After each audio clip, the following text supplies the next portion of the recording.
Welcome to the Business Benchmark Podcast, where you will learn how to think strategically about your business and discover that whilst business ownership is not always easy, it doesn't need to be hard. With over 20 years' experience in turning stalling businesses into thriving enterprises, here is your host, Stefan Kazakis. Growing structures, developing structures, and it's never an ending process, that one. For growth, what sort of growth? Business growth. There's no two ways about it. There's only one or two ways to run and grow your business. You've got to be making decisions that ultimately lead to activities. Activities that in some cases will work and in many other cases will not work. The difference between the ones that work and the ones that don't is the amount of time you actually put into them. In other words, you need to review, you need to understand, you need to financially model, you need to ultimately create a plan B when it comes to structure and building structure for growth. Now, in the first phase of business, let's call it up to our first $1 million in business, you will sort of wing it. Everyone sort of familiar with that concept? You turn up, the hairdresser will open up a hairdressing business. The plumber will open a plumbing business. Ultimately, though, you sort of understand as you travel that road that everyone wants to go to heaven. I own my own business. I want to be successful. I want to be making more profit. The point of business is everybody wants that glorious space called free cash flow. It's the one that delivers. It's the vehicle that delivers. It's the ultimate dream that delivers the dream. But it's not that easy. See, growing a business means you need to go to the cliff's edge as often as you need to and understand that you've got two choices at the cliff's edge, which is all about taking risk, by the way. You're either going to fly or you're going to die. And that's just the way it is. See, business is about brutal truth. Business is about it's working or it's not working. It's also about what am I doing about it. So when you're building structures for growth, and we're going to cover off on a few tips. So growing a business requires a few key strategies. Growing a business is also about understanding what are the fundamentals that I need to master and continuously have an appetite for education. See, the unknown, which is where fear and procrastination generally hang out, there are people that have already crossed that bridge, that for many of us is deemed to be the scary bridge. See, if you were driving down the highway and someone was running back towards your way, clothes torn, blood pouring down their face, looking like they're just death warmed up, and they waved you down, would you just ignore that person or that situation and keep on driving? If you could see smoke in the forward part of the highway you were driving down, would you ignore that? Yes or no? Now, some of you would, some of us would, but many of us wouldn't. You would actually pull the brakes up and say, hey, what happened? And if that person said to you, do not travel down this road, you will die. This road is not the road you need to travel. Would you ignore that person? So for many of us, we're on a highway called business. And there's things ahead of us that we generally don't have the answers for. Now that's okay because every one of us is on that journey, regardless of our level of experience and skill. I'm on that journey. There's days where I don't know what's ahead of me, for which I have a very close and trusted advisory team, and they're trusted because they've been down that highway. They understand with objectivity what needs to and what is more probable for success. Because building structures for growth, there is no such thing as a 100% guarantee for anything. But what there is a risk with a clear understanding for reward. And if you take a risk and decide to ignore the person that's just almost died and think you can beat that traffic, you can beat that highway, the chances are you won't.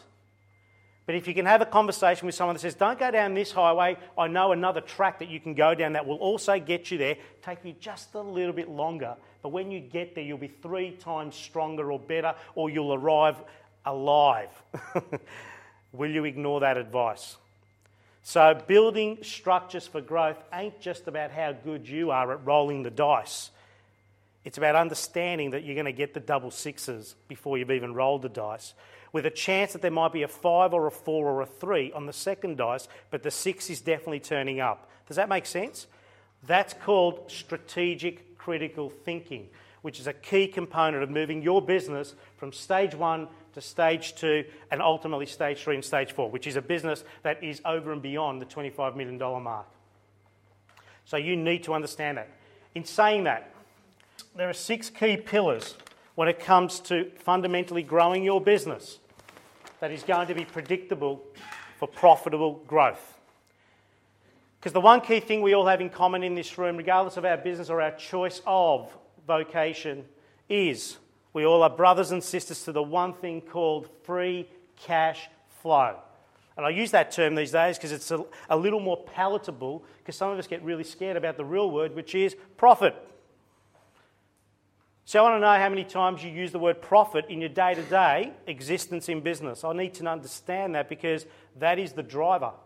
Without profit, you cannot continue to build structures for growth, because you've got to be building structures for survival. Does that make sense? Two different mindsets, guys. Survival or thriving. You need to make a choice.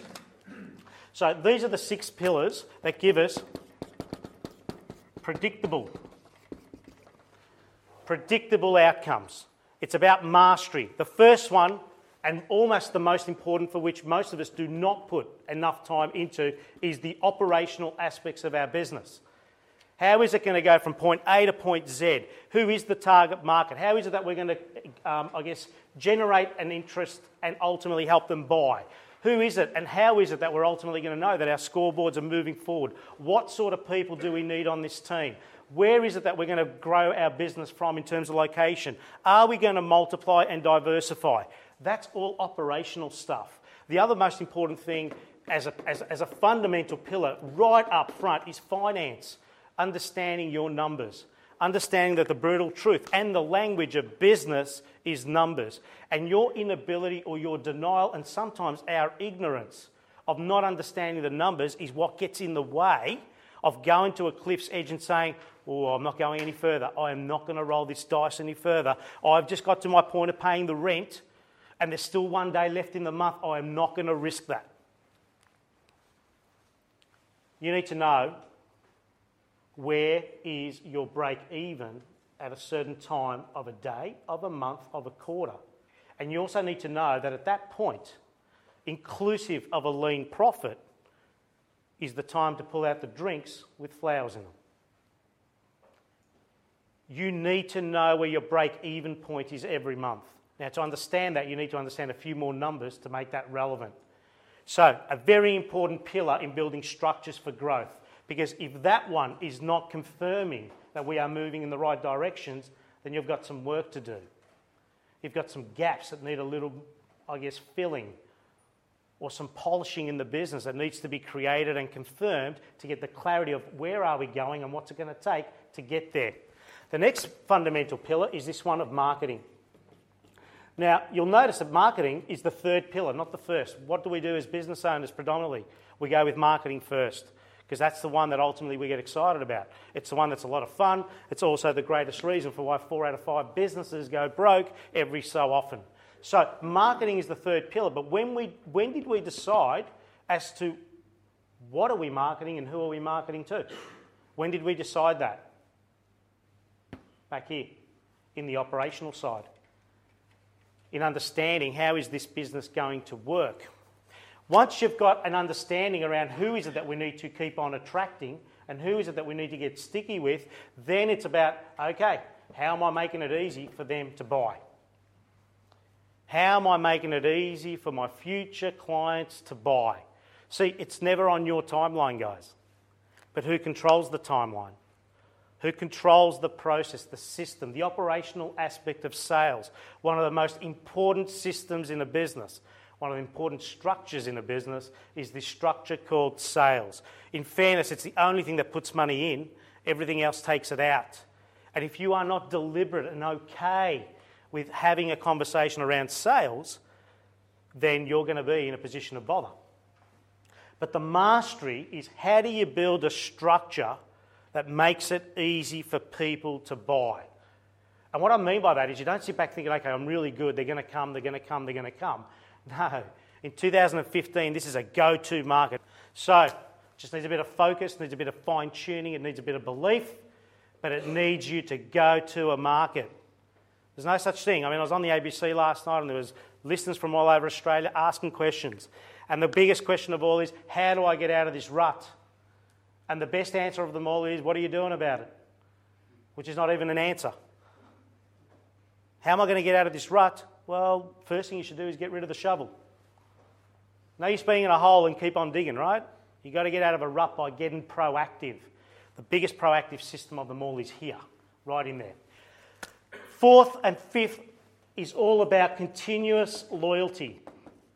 Loyalty for your existing customers, loyalty for your existing team, continuing to build something that's got traction, something that's got predictable written all over it. See, if I'm building clients for which I'm defining them as A graders and B graders, do I need many more clients in my tribe unless I'm going for growth at a certain point? Do I need many more if I do a really good job at customer service, at customer delight, more importantly, customer delivery? Do I need many more clients if I've got that working for me? The answer is generally no. Do I need to communicate with them and to them what is coming next and what is befitting for them? Upwards or downwards on a menu makes no difference. A client is a client. You should have a zero prejudice for what your clients buy from you. You should just provide a menu board and give them choice and being really good and clear in your structured communication with them as to what it is that they should be considering in the next step. Does that make sense? That's all about loyalty. See, if you get really good at loyalty, customer loyalty, how much more money do you need to be investing in marketing? 6 times cheaper to keep the customers you've got. Now, that's a stat from somewhere, who knows? But in 2015, you get that one right, you're building something that's going to stand the test of time. You're building something that's going to have exceptional goodwill. So when I buy businesses, I don't buy them on anything other than their database. I don't care how good the operator is because he's not going to be there when I buy the business. I'm going to put in my jockey to ride that pony because I know how to win a race. So therefore, loyalty is what I know I can build. I know what it takes to build a business that surpasses the initial owner's dream. And it's all about how good are they, how great is management, and creating loyalty within their customer base. How good is management at holding team that we're continuously investing in, so therefore we're not having churn and burn. So you churn and burn with your team, who's in most cases at the front line of delivering customer service and customer delivery. Churn and burn there is very expensive. So you've got to do whatever it takes to be recruiting better. You've got to be doing whatever it takes to be training better. You've got to be investing in your people so that you have continual growth, generational growth, without you needing to be everywhere. Does that make sense? So as you get loyalty, you will also understand that the level of people that you are bringing into your business, your team, is also growing to another level. They are at some point, and how exciting is that, going to be better than you? I know. You want to be the star of your show, and that's okay. But what is way better is running a Hollywood movie that doesn't just have you being the solo star in the show. It's about running a business that's not all about you. So building a team is the 6th and most important pillar when you're building a business that's structured for growth. You cannot do it on your own. One of the key fundamentals in business in a global sense is this concept of leverage, other people's time, and your ability to keep on getting better effectiveness and efficiency and productiveness. And productiveness does not mean get them working harder. Get them working at their greatest hourly rate and let someone else take care of something else that they should not be doing continuously. It's all about delegation, okay? So these are the 6 key pillars for growing a business for future growth. So you need to be predictable for this beautiful thing called profit. Isn't that cool? So they're the 6 key pillars. In saying that, let me paint it for a different light. There's 3 key circles that must be always considered when you're making strategic, critical thinking decisions about structural growth in your business. This one here is sales and marketing. That one there is operations, and that one there is finance admin. When you're making decisions around structural generational growth in your business, I'm not talking about the day-to-day decisions so that we can get to the end of the day and make sure we've paid the rent and the salary. I'm talking about structural growth that takes you from phase 1 to phase 2, phase 3 and beyond. Getting ready for taking on a globe that's so ready for us right now. There's never been a better time in Australia than the time is now to grow a business that you go global with. Now, that's a scary thought for some of us because we can't get our local area right. But that's okay because everyone started there. You've got to be thinking big. You've got to be thinking bigger and not be taking unnecessary risk Take a risk that is considered with these three key areas: sales and marketing. Who are we attracting and how easy are we making it for them to buy? How are we delivering on time and on budget, consistently, and just a little bit more than what I promised for what the customer bought? See, some of us go right out of our way to deliver the full hog when they didn't buy that. Why would you do that? Why would you deliver the Grange bottle of red when they ordered a Coonawarra at $40? Why would you do that? Why would you even have it on a menu board if you weren't prepared to have it as an offer, as an option, as something that you could communicate and help someone buy that level? So you've got to be careful what it is that you deliver, and this whole, I guess, aspect of under-promise and over-deliver can be misunderstood and ultimately cost you this thing called profit. You've got to be very careful how you communicate and ultimately structure what it is that people buy from you, and ultimately have a no prejudice model in your business for your menu boards. Allow people to come in and buy at whatever level they need to. You will be, as the professional, assisting them to make the right decision, but it's never your decision. Does that make sense? It's always their decision. So when we attract them, when we make it easy for them to buy, and they're ultimately being delivered on time and on budget, there are two parties that are profiting here. The first party, and this is why it's a structured approach, the first party is always the customer. Well, that's what the books say. No, the first party that must profit must be the business, so we're here next time when they come to buy from us again. If your business is not making profit or structured for profit, you won't be here to serve that customer again, which is an indictment on serving that customer. Does that make sense? So the first party that must profit is your business, because you won't be here next time they come if you don't. So therefore, there's two parties that profit. First is the party that's called our business, and the second and the most important, let's call it on the external perspective, is the customer. When we are attracting them, making it easy for them to buy, and we're delivering on time and on budget for two parties, therefore we confirm in finance that there's this commonplace here, I guess the common aspect of these three key circles, which is where it all fits together and it's synergistic in this place called profit.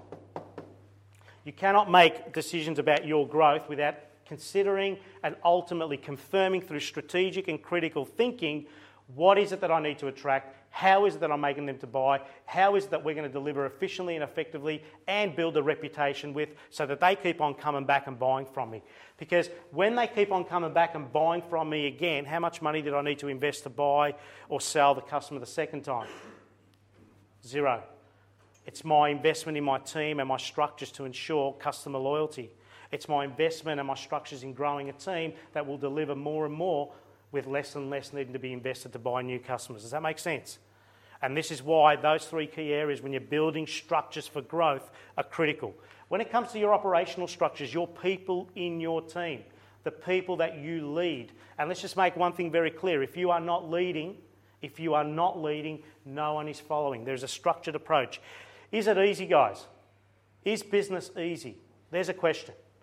So, just as we come to some sort of conclusion with our brain stretch, what it comes down to is you've got to be clear about how this business is going to flow. What does it stand for, and which is the reputation that we wish to build for the market that we wish to serve? Business, flow. Ultimately, once I've understood that, I've got to be really proactive in creating consistent lead flow. Lead flow is the ability to attract your future A-graders and making it easy for them to buy. When we do that, we then ultimately now need to deliver. This is a very important aspect of your business. This one defines where you'll be and where you need to be and the gap in between. If there's a gap that's in the negative, you've got more work to do in lead flow. Which one's a better problem in terms of building a business? I've got way too much business to deliver, or I don't have enough business to deliver. Which one's a better problem? Too much. When's the right time to know you got too much? When's the right time to know you've got too much? See, if you're in your first phase of business, if you're in the first $1 million of turnover in your business, we're talking aggregator, we're talking 1 year, annualised, right? If you're in your first $1 million of turnover in your business, when are we making decisions about, holy moly, we've got too much business to deliver? When do you think we're making decisions, strictly speaking? Something called the seesaw, guys. It's pretty easy, this answer. At the 11th hour. We don't think about what's going to happen when we get too much business. What generally happens when you're a smaller or an immature business in terms of running a business as it should, not immature in the years that you've been running it, what generally happens in a smaller business? Let's go and chase all the business, then we'll go and deliver all the business. Shit, now we don't have enough business, we better go and chase more, better go and deliver more. So you're playing the seesaw. That's okay for a moment in time. It's not okay going forward. If you're truly going to be a benchmark business and continue to grow something that's going to be a legacy business, you're going to continue to grow something that at some point someone's going to turn up and pay you a 7, 8, 10 multiple to buy this business from you, the 11th hour decisions are not exactly the right decisions. Now, there are elements of 11th hour decisions, yeah? But these are not the ones you want to be doing. These are big, chunky decisions for which you need to be making a lot sooner. So, business flow, understanding from A to Z, how's this thing going to work? Lead flow, I need to attract them and make it easy for them to buy. Now I need to deliver. Most importantly, if I'm delivering every other day, what do you think becomes my best friend? If I'm delivering every other day and I'm invoicing, hopefully, not getting around to it at some point when my wife or my husband can do it after hours who's got no idea about invoicing, this thing here happens. Consistent cash flow. I can guarantee everyone in this room, because I've walked this walk and I continue to walk this walk, when cash flow is going okay, so is the lines on your forehead. More importantly, so is the 2 a.m. sweat bead. Cash flow is the biggest killer. It's the one that will keep you awake and keep on making you create knee-jerk reaction that are not going to be conducive to profit. So, where does it start, guys? It starts with lead flow. But not just any type of leads, not any type of clients, not any type of future clients. You've got to be really clear about the ones you want to build your business with. That's called a structured, educated approach. That's called a deliberate, I'm going to invest a lot of time thinking about this so I'm clear about this, and I'm going to test and measure this. I need to have the data that we're on the right track. Because there are aspects to an A grader that make it very clear for you if you get deliberate around this, versus being knee-jerk about the most important thing in your business. This defines you in the future. This ensures that this turns up and hangs around for a long time, for which the baby of them all turns up, being profit flow. See, profit flow is when you don't have 2 great months and you made profit and then the next 3 months are bad. So you need to, take out of what it was surplus cash, otherwise known as your profit, to fund your overhead for the next 3 months that were down.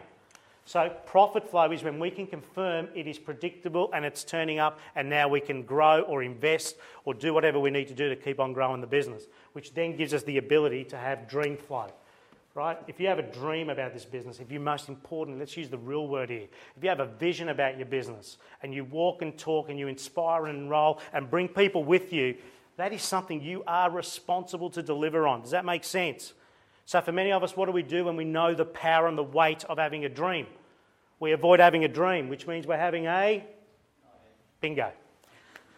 So this whole thing works up, guys. And when we get to this aspect of dream flow, for which I now can serve my personal and my professional goals, what happens at a certain point when we're now structuring for the next growth path? We need to go back to the start and reinvent, or keep on bringing the positive DNA of this business and what it's currently at in phase 2 and phase 3 to how it's going to continue to grow. So for some of us, what was an A grader, let's say 3 years ago, is no longer an A grader now. What was an A grader in 12 months ago is no longer an A grader. Does that make sense? So you've got to continuously be on the go with this. Our Board of Directors 12 program, this is the spine. This is the core of what we do and how we take our businesses from point A to point B and beyond.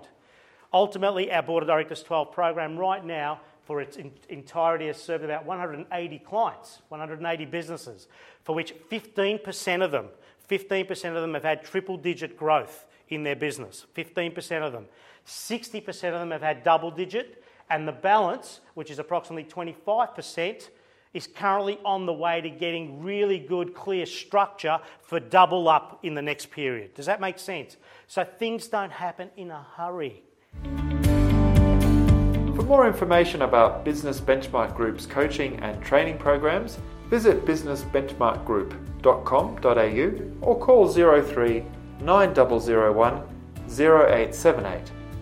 If you like this podcast, please rate it on iTunes or Stitcher and leave some feedback as well. Thank you for listening.